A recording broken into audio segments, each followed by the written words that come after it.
Engineer Mirza का ये बयान सुनो। देखें जी, इंजीनियर साहब जो फलस्तीन जहाज से रोके, मैंने रोका भाई, जाओ मरो यार, मैं आपके लिए यहाँ पे नमाज जनाजा भी पढ़ूंगा, मैंने रोका हुआ आपको।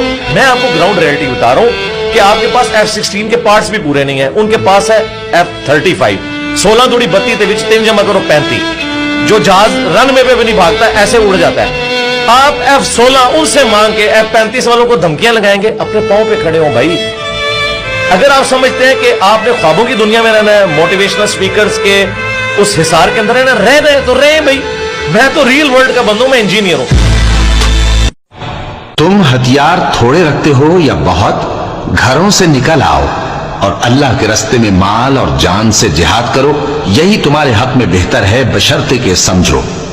अगर माल गनीमत आसानी से हासिल होने वाला और सफर भी हल्का होता तो ये तुम्हारे साथ शौक से चल देते, लेकिन मुसाफत इनको दूर दराज नजर आई तो उज्र करेंगे और अल्लाह की कसमें खाएंगे कि अगर हम ताकत रखते तो आपके साथ जरूर निकल पड़ते। ये इस तरह अपने आप को हलाक कर रहे हैं और अल्लाह जानता है कि ये झूठे हैं। अब हर चीज से बाला तरह को सोचो। उस्ताद शकील को 1 मिनट के लिए छोड़ दो, आप सोचो कि कुरान सच्चा है या इंजीनियर मिर्जा या इस तरह के जितने भी आलिम है, चाहे फिर वो किसी भी फिरके से हो, जो जहाज के बारे में बातें बनाते हैं कि नहीं जी हमसे दूर है, ये है। कुरान साफ लफ्जों में कह रहा है, आप सिर्फ